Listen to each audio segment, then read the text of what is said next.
Pohoiki is one of Puna's most popular shoreline locations. Locals are passionate about this legendary East Hawaii surf spot. It's off the map for most tourists unless you're catching a lava boat tour, which departs from the Pohoiki boat ramp regularly whenever the lava ocean entry is active. This is Isaac Holiday Beach Park. If you guys have never been here before, this area is absolutely amazing. Lava is just below us, about 26 to 36 feet below this parking lot. Pohoiki sits on Hawaii Island's volcanically active East Rift Zone, which makes it an attractive area for geothermal energy. Down the road, Puna Geothermal Venture produces up to 38 megawatts for the island's energy grid. And it's rumored that the next wave of geothermal development will take advantage of the known resource here. However, there is a large number of people in the surrounding community, many already living off the grid sustainably, who say a'ole. And if we don't stop these geothermal power plants, they're going to build them. And so nobody's going to do it for us. We have to do it. Bob Patrici heads the Puna Pono Alliance, which has been fighting geothermal expansion with a renewed vigor ever since it was made clear that state leaders are interested in adding more geothermal to Hawaii's energy portfolio. The state says they want to have a sustainability in food and in energy. What Puna has done is built that sustainable community, and what do we get for that is that these guys want to come in here and build a giant industrial park. The governor favors it. Beginning on the Big Island of Hawaii, we're going to be building a world-leading sustainable economy standing on our people's history of self-sufficiency in both food and energy. The county supports it. Our expansion of geothermal, because even though we have 32% of our energy grid based on renewable energy, 99% of our energy is still fossil fuels. By order of the legislature, a geothermal working group was convened a few years ago to study the potential benefits of tapping more of the resource on the island. Each year, $1 billion we send out of this to buy fossil fuels for our power generation. When we first got into geothermal, was supposed to have some savings to the general public, some savings to the Hawaiian community, but it never did materialize. All the cost of geothermal was predicated on the cost of oil. So there was no savings. It's really cheaper to produce geothermal, but it was predicated on the cost of oil. So that way your electric bill never did reduce. So we never see any savings. As much of our effort and concentration as we can to move toward, and as fast as we can toward geothermal, we can make for a better future for the coming generations. I think that's the main thing. Despite the glowing recommendation, the group anticipated pushed back. We're not going to make the change now for future generations. We got to change our way of thinking. There's no sacrilege. It's a gift from my God, from my number one God, that it is okay to utilize the resources we have on the Big Island. It's one of the big things we're going to be facing on this community, to answer that question. And they talk about Pele as a gift? What do you think drilling is in geothermal? Growing up with traditions, you cannot make Opala over there. Decades ago, plans to develop Hawaii's geothermal resource were met with massive resistance. Many Native Hawaiians considered it sacrilegious to drill into Pele, the volcano deity. A little history, when geothermal was being first proposed on this island, it was in another community, not yours, but it was called Volcano Community Association that was up there in Volcano and Kaholea was being proposed. But at the same thing, like you're doing now, it's an argument between science and science. It was environmentalists that didn't have much money fighting against the developer that had a lot of money. So in the court cases, it was who's a better expert, and that's how it was going. And in doing that situation, Pele erupted, which the newspaper said the final witness speaks in this contested case, was the eruption of Pu'o. When that erupted in the middle of Campbell Estates, Kaolea property, the state immediately did a land swap. Then they came down in your neighborhood. Others had concerns over health and public safety. And this is the HGPA power plant here. It went online in 1981. And from the very beginning, there were problems in the community. I lived there and it made us sick immediately. And we complained, and we could get nothing. We were told that it was psychosomatic, we were imagining it, and that the steam was safe, and there was nothing wrong with that. And we were belittled, and at that point, I believed in the government. I wasn't an activist at all. I had never done anything like that. And over 2 years of trying to deal with the government, I realized that something was very, very wrong. And in 1989, Labor Day, there was a horrific accident, and the outcry from the community at that point was so strong that they finally shut this plant down. And this was a 2.2 megawatt plant. And the amount, if you look at these pictures on this table over here, the amount of effluent and stuff that came out of that 2 megawatt plant, I can only imagine what is coming out of a 38 megawatt power plant. And where is that going? I mean, it's football field size ponds that came from this 2 megawatt plant. 38 megawatts. Where is that stuff going? And have we had looked at the water? What's going on? These were the ponds at HGPA. They weren't lined, and we know now from the Goddard reports of the blowout that there's all kinds of toxics, and I would call it hazardous waste. And this went straight into our water table for many years. And that's never been looked at, and I want to know why not. We're going to talk about building a whole bunch of new power plants, and we haven't even looked at what's happened from what we've got. What happened was, after 2 years, everybody was telling me, oh, you guys, we can't do anything, just hang on, and we'll help you. And I waited 2 years, and at the end of 2 years, I just walked around in the neighborhood, and I knocked on people's doors, and there weren't very many people living there. I knocked on everybody's doors, and they were all sick, everybody.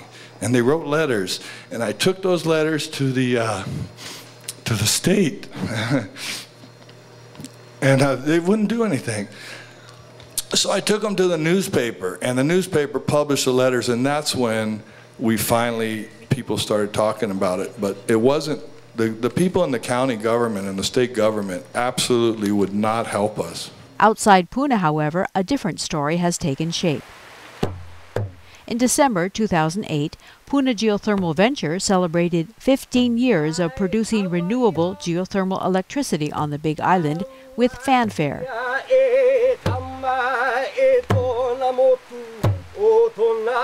Friends and colleagues, on behalf of Puna Geothermal Venture, I welcome you to this auspicious occasion, celebrating 15 years of generating electricity from geothermal resource for our community right here on Hawaii Island.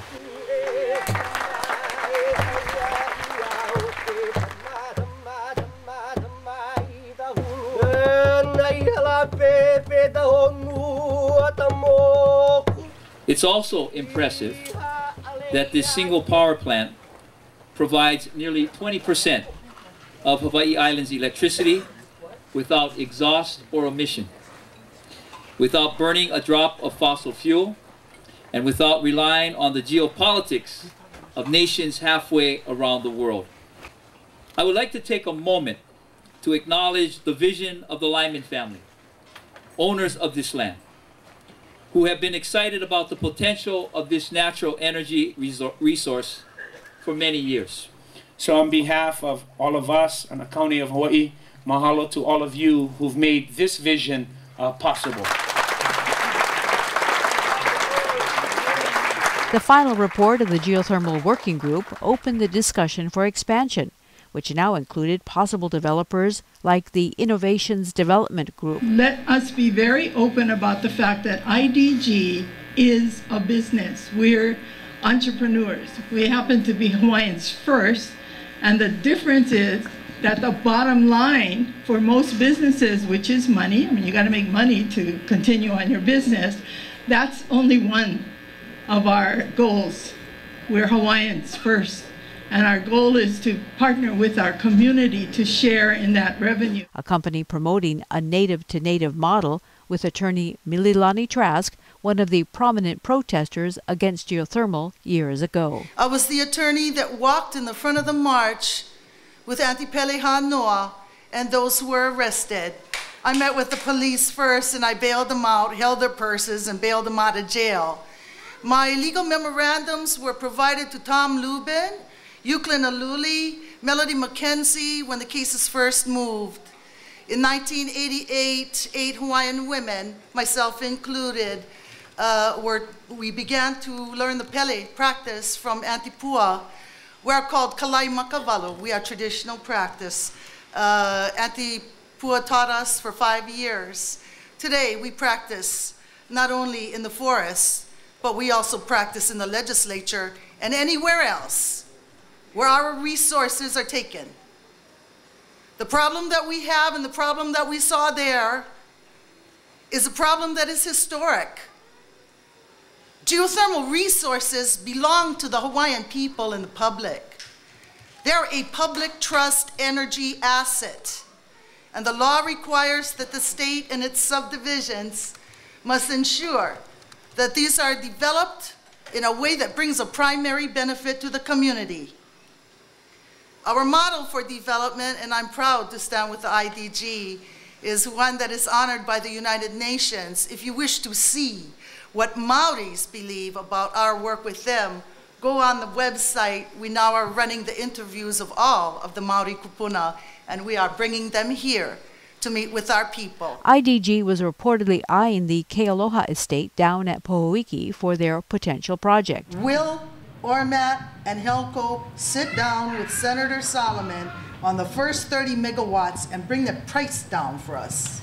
Because we're publicly traded and we have investors, the investors invested in us because of the contract.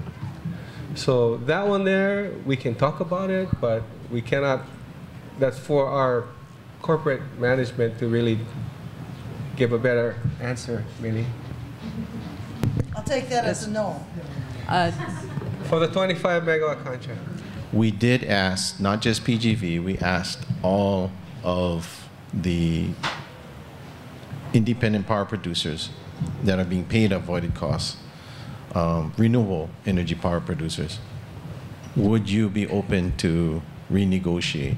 Not a single one, for the reasons that Mr. Kalenkini talks about, is they have investors. For the reasons that investors have made investment based on a certain set of conditions, they're reluctant to change those set of conditions. Now, if we have benefits that can be shared with everybody, why not identify the location? That's why I asked the question to Don. Let's identify it. Let's get the thing going. We don't have the luxury of time anymore. Time is running out for us in Hawaii. We may think that there's a whole bounty of geothermal out there that may or may not be down there. So we need to plan accordingly. So it's a portfolio of things I think is going to be the option going forward. And to echo what he was saying, there's not one magic silver bullet of we're just going to do this one thing and that's all we're going to do, because that one thing may not actually work or be as good as we thought. So we need to keep our options open to look at everything that we could do. You know, we've known about what a peak oil and what's going to be happening for a long time. You know, we've been talking too much. We gotta have some action. After some initial reluctance, the Hawaii Electric Light Company got on board and crafted a request for proposals to expand geothermal by 50 megawatts. Helco is expected to decide in late August or September which company will receive a contract. Those against geothermal in Puna, who have been relatively quiet during all this, began to raise their voice. First, a demonstration outside Helco's office in Hilo.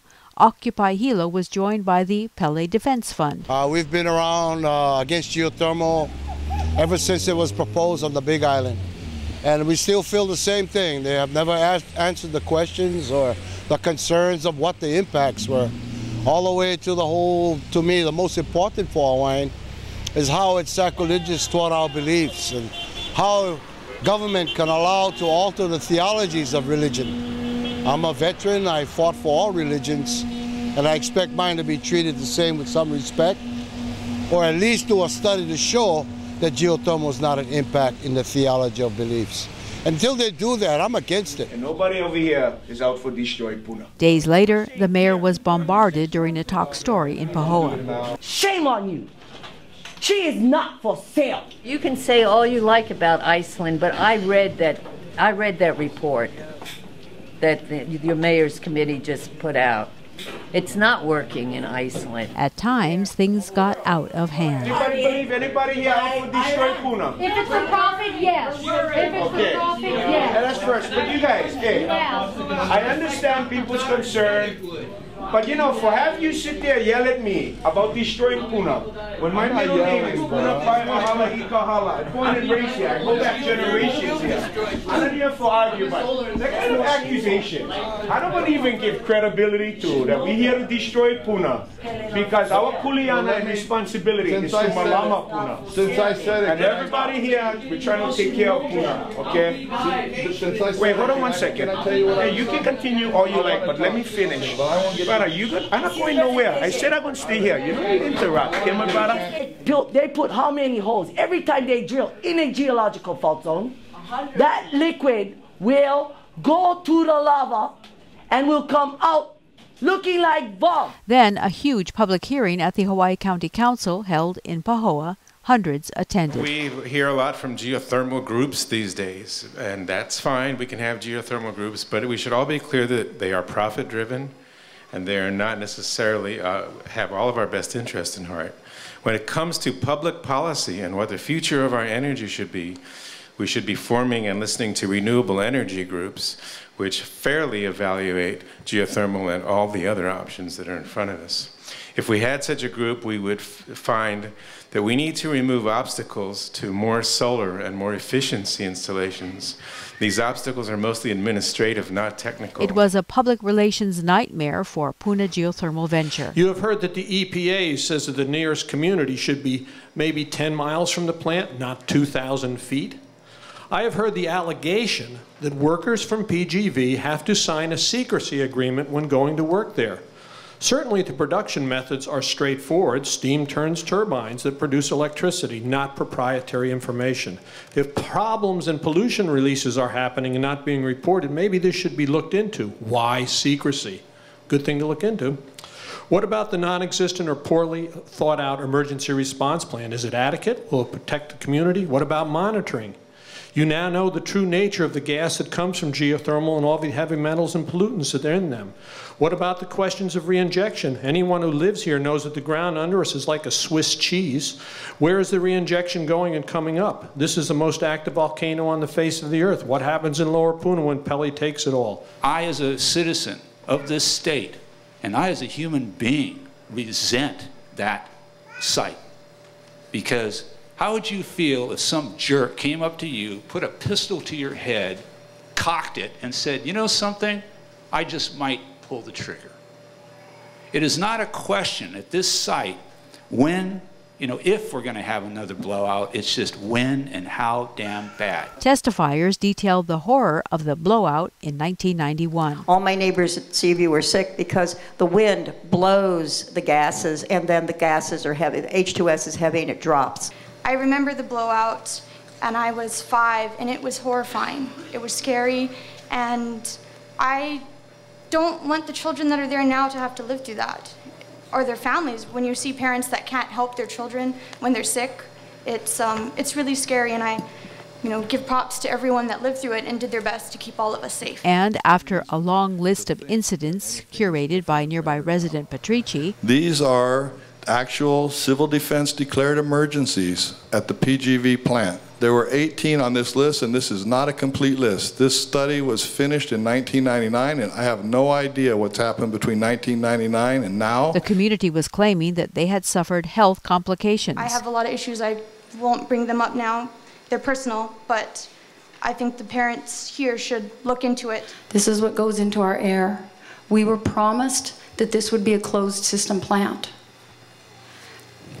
It's not. The brine goes, they pull the steam up, run the turbines with it. It's highly corrosive. It eats through the pipes. I must say Mike Kalakini, when he came in, has done his best to secure that power plant, but it's still corrosive. It eats through and it leaks on a daily basis. Like I said, the non-condensables are let out constantly. They go through a sulfatreat so we don't smell them, but we're exposed to these things every day, 24 hours a day. When the well blew out, it blew out for 31 hours. When we came home, it was still venting. The state brought out investigators to see what caused it, and they said the casing was shot and it's still venting under the ground. My daughter had sores around her nose and mouth every morning, and we find out also in the EPA, they found a breach in the aquitard. So all those chemicals that you saw sitting at HGPA were on top of the ground. They kill everything it touches. That now goes into our water. This is a long-term effect that's going to affect our drinking water. Geothermal steams and brines are toxic. Anyone who tells you that geothermal is safe and clean is not telling you the truth. In 1994, he applied for relocation, and relocation wasn't set up. He died of pulmonary edema before his family could get relocation. It was no coincidence that he lived on the lowest part of the road in Lani Puna Gardens, and these gases, H2S, is heavier than air. It will pond in low areas.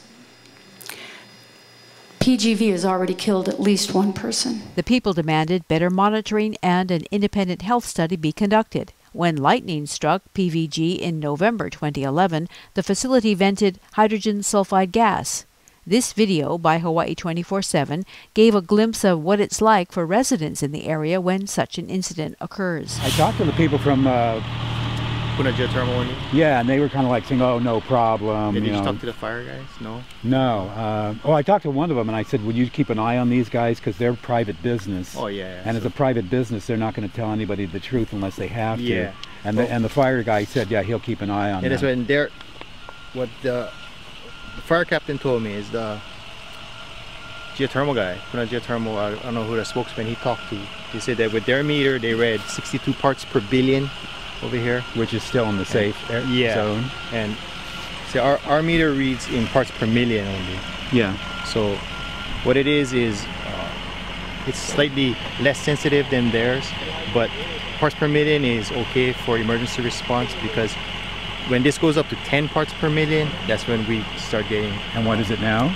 We read 0, because if it's 62 parts per billion, that's like 0.062 parts per million. And is this for sulfur emissions? Hydrogen sulfide. Could you come up and measure it up here? Because it stinks like rotten eggs up here. On March 13th of this year, PGV again tripped offline and again vented emissions. I actually pulled over, making a really, really loud sound, like a jet engine, only that wasn't working properly. I mean, it was screaming is all I can describe it. It was just a really loud screaming noise.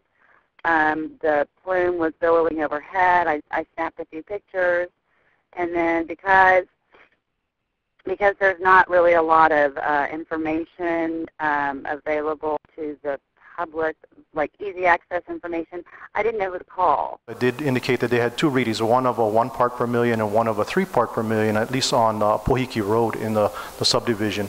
Other than that, their readings were showing 0 on the monitors. Sorry, parts per million, thank you. Per million, correct. And that's the devices that our hazmat team has. Correct, yes sir. The readings that they picked up were very short-lived. I want to say less than a minute from what they were saying. As they would pull up to a site, they would monitor, and for the most part getting 0 readings. But on those 2 specific readings, the presence or the levels remained for less than a minute, and they proceeded to continue monitoring the rest of the subdivision. In my observation, I've been there several years, that was one of the best responses that our plant personnel responded to in a situation like that. I don't recall any time for many, many years where we've been at full power and losing both transmission lines. We've gone through the ESRF for very short periods of time, but not at full 38 megawatts. This was Like this was maximum flow rate, which the system is designed to handle. The issue of health and monitoring became a political football during Hawaii's election season. You know, what's happening behind closed doors, and you know, and of course the governor also came forward and talked about 1,000 megawatt plant, you know, and underground cable. And, you know, then you wonder why people are getting excited. I mean, you know, we are creating this problem. When the dust settled, a geothermal Puna health assessment study group was convened, organized, and conducted by Peter Adler at the request of Mayor Billy Kanoy. The study group met numerous times over the next few months and gathered all the various interests and personalities, including activists like Patrici, under one roof for a joint fact-finding.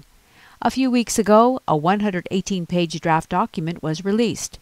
It describes how the study group struggled to determine a public health profile for Puna, but agreed that health studies are needed. The draft report also recommends conducting a meta-analysis of H2S, establishing a better monitoring system, and evaluate geothermal effects on drinking water and the ocean environment, among other things. So I think what we can say is that this power plant has had more releases and accidents than any other power plant in the history of the state of Hawaii. And so, you know, what we really need is regulation, we need oversight, we need to take care of the problems with the existing power plant. With the help of citizen experts like Henry Curtis of the Life of the Land organization, Puna Pono Alliance is taking on the utility at the Public Utilities Commission. Puna Pono has just intervened in the integrated resource planning docket before the PUC. And I want to talk a little bit about that. One person asked here, why do we have, shouldn't all the information be public? And for whatever reason, it isn't. But when you enter a docket before the Public Utilities Commission, during the RFP process, you're not allowed to know who is bidding on the contracts. You're not allowed to know who Helco has selected as the winner until the winner is chosen. You don't know what the costs are. You don't know where the other geographical locations are. But after Helco signs a contract with a geothermal producer, they have to bring the contract to the Public Utilities Commission for approval. At that point, different parties can intervene in the docket. Interveners have to sign a non-disclosure agreement, so certain documents are confidential, but the interveners will know who bid, they'll be able to see the other bids, they'll be able to see the costs, they'll be able to see the locations, and they can organize people around the issues involved.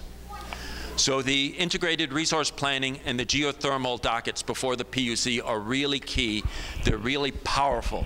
Now residents are planning one last massive demonstration.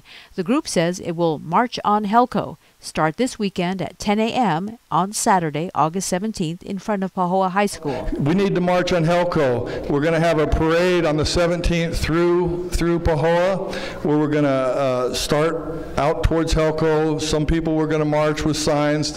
First day they'll get as far as Pahaku Circle. They're going to camp. We have a campground there. Then the second day we're going to march from Pahaku Circle to Panieva, where we're going to camp. And then the third day we're going to march into Helco on Monday. Hopefully you'll all join us and bring people to that march on Helco. And we want to stop the contract. Thank you.